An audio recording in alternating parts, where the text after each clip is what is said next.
Hello, good morning everyone. Magandang umaga sa lahat. Sa Pilipinas, magandang umaga. Magandang hapon. Nagawa ako ng orange juice ng asawa ko para naman nakainom siya kasi inuubo siya ng konti kasi malamig na dito sa Grace. Kaya nagawa ako ng orange juice para sa aming dalawa.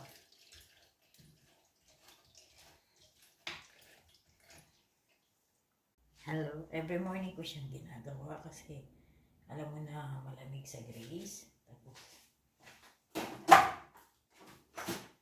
ayaw kong masasakit ng dalawa. Kaya nagawa ko ng orange juice. Ito na siya.